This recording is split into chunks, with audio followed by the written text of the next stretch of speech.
Bon, j'essaye un nouveau setup. J'ai mon prompt qui est derrière vous parce que j'ai acheté de quoi faire un prompteur. J'ai acheté un prompteur en fait pour pouvoir vous faire des vidéos quali, mais sauf que comme à chaque fois j'ai la flemme de l'installer, de machin, de trucs, et ben je ne vous fais pas de vidéos quali. Donc vous m'excuserez, vous avez mon ordi qui est derrière vous et puis on va discuter comme ceci. Ça ira très bien, n'est-ce pas? Allez, passons tout de suite à la vidéo, au vif du sujet, à ce qui vous intéresse.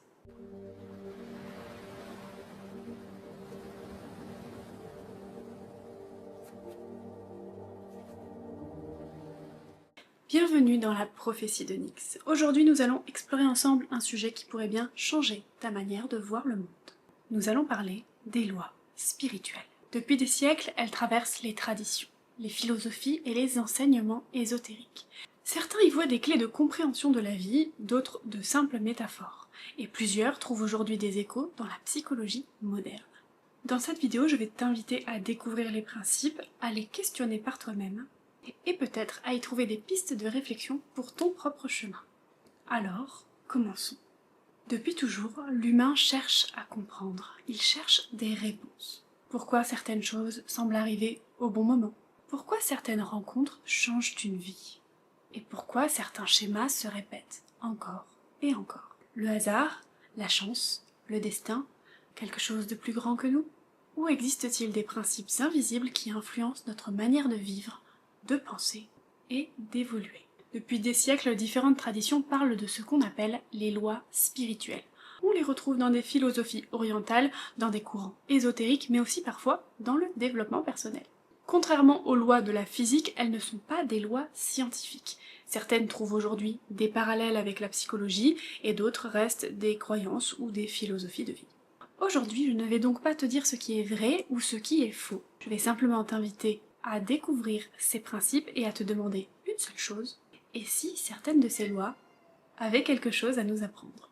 Et je pense que Nyx est d'accord avec moi. Tout d'abord, la plus connue de toutes de nos jours, la loi de l'attraction.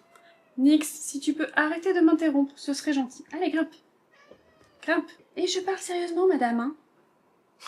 On l'entend souvent résumé en une seule phrase, on attire ce que l'on pense. Mais cette phrase est beaucoup trop simpliste. La plupart des traditions parlent davantage d'un alignement entre nos pensées, nos émotions, nos croyances et nos actions. C'est une balance à tenir.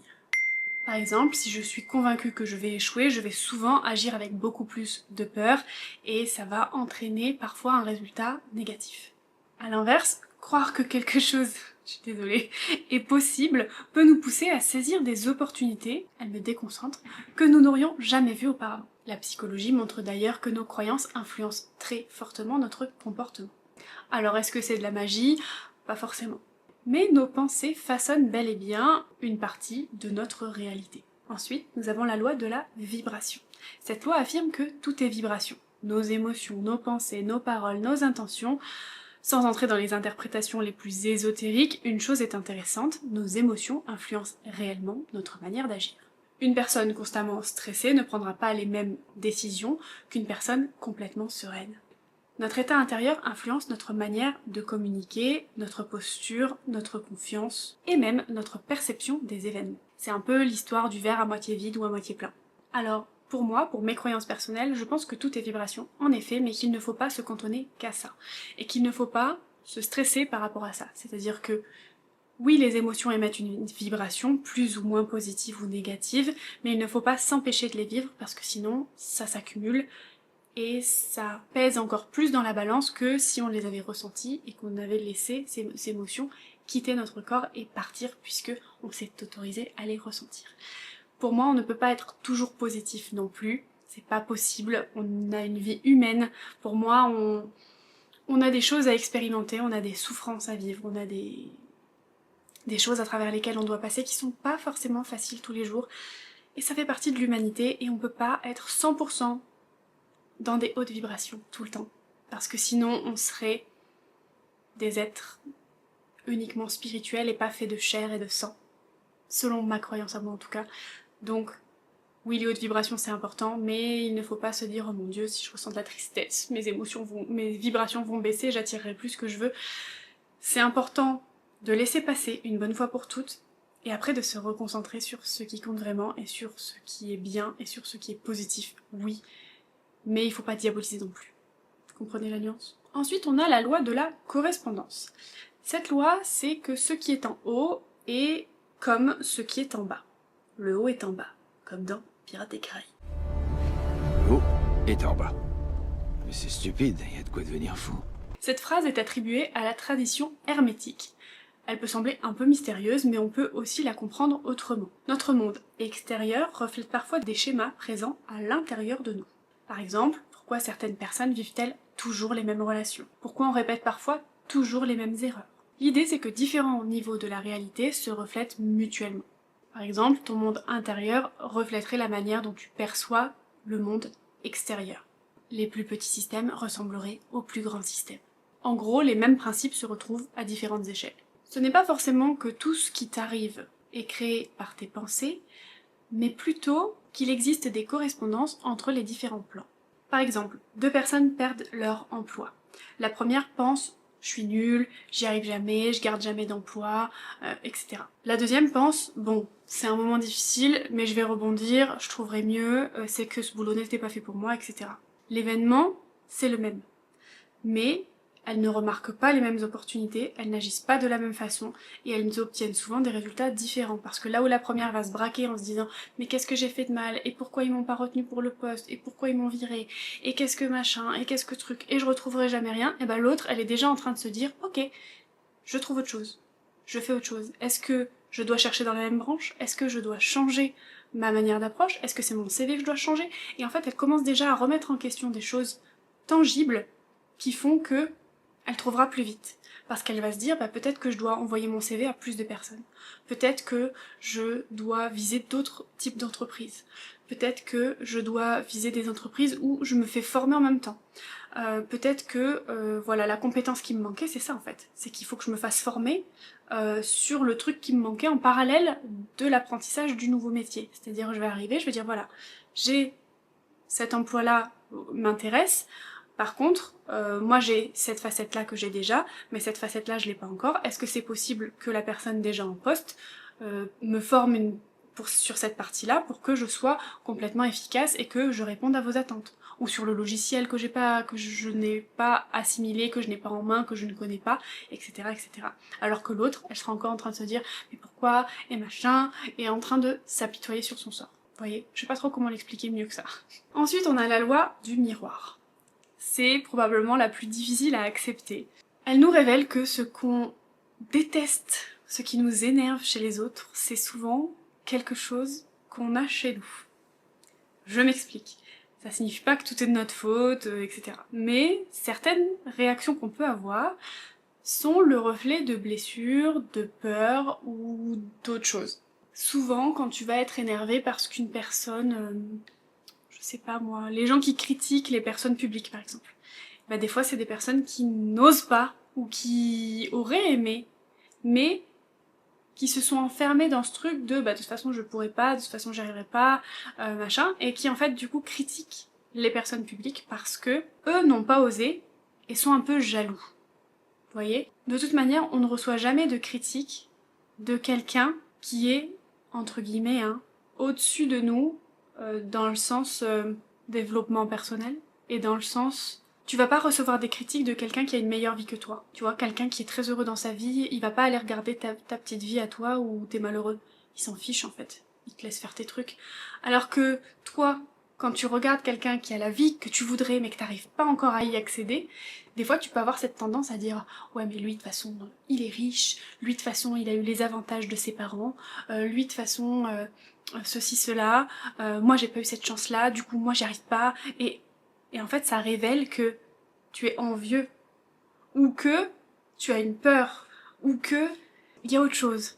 Par exemple, je sais pas moi, je vous donne un autre exemple, votre conjoint il fait quelque chose, vous pouvez pas le supporter, vous ne le supportez pas. Et bien parfois, ça peut révéler quelque chose chez vous. Donc soit qu'au contraire, par exemple, il est hyper ordonné, etc. Et ça vous agace parce que vous aimez bien avoir votre petit bordel organisé, voire être complètement désorganisé. Et lui, à chaque fois, il repasse derrière vous, il vous range des trucs et vous savez pas où c'est. Et ben, ça révèle aussi quelque chose chez vous, dans le sens où peut-être que vous êtes trop désorganisé et que lui il est trop organisé. Et du coup le fait qu'il soit trop organisé, ça vous agace. Mais c'est parce que vous êtes peut-être trop désorganisé. Vous voyez? Donc c'est l'effet du miroir, se dire bah tiens, pourquoi ce truc-là ça m'agace chez cette personne? Pourquoi ça me donne ces émotions-là en fait? Pourquoi ça me fait réagir? C'est ça le truc. Pourquoi ça me fait réagir? Ensuite on a la loi de cause à effet, que moi j'appellerais aussi l'effet papillon. C'est-à-dire que chaque action produit une conséquence. Nos habitudes façonnent notre avenir d'une certaine manière. Nos décisions d'aujourd'hui construisent notre réalité de demain. On aimerait parfois obtenir un résultat différent sans changer de comportement, sans changer d'habitude. Mais ce sont nos choix quotidiens qui comptent. Ce sont les changements, même les plus petits, qui comptent dans le quotidien. Et c'est ça qui va faire que votre vie va changer au fur et à mesure. C'est-à-dire que l'effet papillon, comment vous expliquer l'effet papillon? Je pense que vous connaissez ce que c'est l'effet papillon. Ou l'effet boule de neige. La boule de neige, au début, elle commence à rouler, elle est toute petite, puis elle grossit, puis elle grossit, puis elle grossit, puis elle grossit, puis elle grossit, et elle devient une énorme boule de neige. Voire une avalanche, peut-être. Ensuite, nous avons la loi du détachement. Elle est très importante, surtout dans le concept de manifestation, etc. On passe une grande partie de notre vie à vouloir tout contrôler. Les résultats, le chemin pour aller vers le résultat, les autres, leur comportement, l'avenir. Pourtant, plus on cherche à contrôler une situation, plus elle nous échappe. Il faut accepter que tout ne dépend pas de nous. Et de laisser, si quelque chose ne dépend pas de toi, il y a une phrase en anglais, if it's out of your hands, let it out of your mind. En littéral, si c'est en dehors de tes mains, laisse-le sortir de ta tête. Si tu ne peux pas toi le gérer, si tu n'as aucune conséquence sur ce truc-là, il faut que tu arrives à le laisser sortir de ta tête et du coup à lâcher prise. C'est quelque chose qui est très difficile que j'essaie d'appliquer moi au quotidien. Moi j'ai beaucoup de mal à lâcher prise sur beaucoup de choses. Et c'est compliqué à faire, mais il faut essayer de laisser partir ce qui ne dépend pas de nous. Voilà, il y a des choses sur lesquelles vous n'avez pas emprise.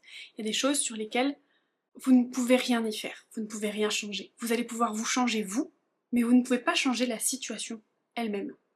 Donc il faut se concentrer sur soi et se dire en changeant moi, je vais changer les situations, les opportunités et la vie qui va s'offrir à moi. Le lâcher-prise, ce n'est pas renoncer, c'est arrêter de gaspiller son énergie là où elle ne peut rien changer. Ensuite, nous avons la loi de la gratitude. C'est une des lois les plus simples et pourtant l'une des plus puissantes et celle que beaucoup de personnes ont tendance à oublier en spiritualité. Prendre le temps de reconnaître ce qui va bien dans sa vie, de se concentrer sur ce qui est bien dans sa vie. Alors oui, ça ne fait pas disparaître les difficultés, mais cela peut modifier notre manière de porter attention au monde et à ce qui nous entoure. Et d'ailleurs, il y a plusieurs études en psychologie positive qui suggèrent qu'une pratique régulière de la gratitude est associée à un meilleur bien-être et à une perception plus positive de sa vie. Forcément, plus tu te concentres sur du positif, plus tu vas voir du positif et plus tu vas attirer du positif. Maintenant, quand j'ai une journée de merde, j'essaie de prendre le temps. J'ai vu une vidéo sur ça il y a pas longtemps. Par exemple, je sais pas, je vous dis une bêtise, votre voiture tombe en panne. Voilà. Eh bien, ma voiture tombe en panne, j'essaie de trouver 3 raisons qui font que je suis reconnaissante que ma voiture soit tombée en panne. Déjà, j'ai les moyens d'avoir une voiture. J'ai la possibilité de faire des trajets tous les jours grâce à cette voiture. Et, je sais pas moi, j'ai été obligée d'annuler mes rendez-vous certes, mais du coup, ça va me permettre d'être plus tranquille pour ma journée. Je sais pas, je vous dis des trucs comme ça. Mais à chaque fois que j'ai un truc négatif qui m'arrive, j'essaie de me dire, ok, quelles sont 3 choses positives par rapport à cette chose négative. Et en fait, du coup, tu vois la vie autrement. Par exemple, je sais pas moi, vous détestez la pluie. Moi, j'adore la pluie. Mais vous détestez la pluie. Il pleut. Eh bien, trouvez 3 choses positives. Ok, ça va arroser mes plantes. Ok, ça va rafraîchir un peu l'air parce qu'en ce moment il fait chaud. Puis bon, mon brushing il est mort, mais c'est pas grave, ça me donnerait une raison de me laver les cheveux, tu vois. Essayez de trouver à chaque fois. En ce moment c'est la canicule, il fait très chaud dehors, très très chaud. Et les raisons positives, ça peut être malgré ma crème solaire, je vais quand même bronzer un petit peu, j'aurai un teint un petit peu allé. Ok, il fait très chaud, ça me permet justement de profiter, de rentrer chez moi, de mettre le ventilo et de me dire ah, il fait bon, tu vois. Ou les enfants sont contents parce qu'ils peuvent jouer dehors alors que l'hiver ils peuvent moins. J'en sais rien. Trouvez à chaque fois 3 choses positives associées à la chose négative que vous avez remarquée. Je sais pas si ça peut vous aider, mais moi ça m'aide beaucoup à voir le bon côté des choses et j'essaye de retrouver ce truc du moment présent de... Alors moi j'ai toujours par exemple adoré regarder le ciel. Et ça m'arrive très souvent de dire oh, le ciel il est beau, oh là là, mais là on voit la lune, et puis oh, regarde la forme des nuages, et puis ça je l'ai toujours gardé. Mais j'essaie de l'appliquer un peu au quotidien, c'est-à-dire que je vais passer dans la rue à côté d'une jolie fleur, je vais me dire ah elle est jolie cette fleur, je vais porter attention, je vais essayer de la regarder, de remercier entre guillemets, peu importe en quoi vous croyez, l'univers ou Dieu d'avoir mis cette jolie fleur sur mon chemin pour m'égayer un peu la journée. Ou je sais pas. Trouvez des choses positives à implémenter dans votre journée. Et le fait tous les soirs d'essayer de noter des choses positives, que ce soit physiquement ou dans votre cerveau, eh bien la journée d'après, vous allez être plus attentif aux choses positives qui se passent parce que vous allez vous dire ah, il faut que j'ai quelque chose à noter ou à me rappeler ce soir de positif. Donc même les choses les plus insignifiantes, elles vont finir par devenir des choses positives parce que vous allez vous dire allez, il faut que même si j'ai une journée de merde, il faut que je trouve des choses positives pour ce soir pour avoir de la gratitude pour ces choses-là. La gratitude, ça consiste donc pas à nier les problèmes, ça consiste à faire en sorte que les problèmes ne soient plus la seule chose qu'on voit et sur laquelle on se concentre. Alors, est-ce que ces lois sont vraies? Est-ce qu'elles vous ont parlé? Est-ce que ce sont des principes qui nous invitent à être plus conscients de nos pensées, de nos émotions, de nos choix et de notre manière de vivre? Ça par contre, je pense que oui, et je pense que c'est le plus important. Parce qu'au fond, le développement personnel, ce n'est pas devenir quelqu'un d'autre, c'est souvent apprendre à mieux se connaître. Et ces lois nous y aident vraiment, et elles méritent, je pense, qu'on s'y intéresse un peu plus. Pour terminer cette vidéo, je voudrais te laisser avec cette citation, souvent associée à Jalal ad-Din Rumi, un poète, théologien et maître spirituel persan, qui a dit « Hier j'étais intelligent alors je voulais changer le monde, aujourd'hui je suis sage alors je me change moi-même. » On s'arrête ici, merci pour ton écoute, ta présence et l'énergie que tu apportes à cet espace. Et n'oublie pas, chaque interaction consciente, même ici, est déjà un pas vers ton alignement. Alors si cette vidéo a résonné pour toi, prends un instant pour poser une intention et ancre-la avec un petit like. Et je serais ravie de savoir quelle loi t'a le plus parlé en commentaire et quelle loi tu as du mal à assimiler aussi, ça peut être intéressant. Je te laisse, on se retrouve très vite et si jamais tu veux un petit peu plus de moi, n'hésite pas à aller sur ma seconde chaîne, je poste un petit peu en décalé sur chaque chaîne, donc n'hésite pas à aller sur ma seconde chaîne où je parle un petit peu plus du quotidien, de lifestyle, etc. On se retrouve très vite, à la prochaine.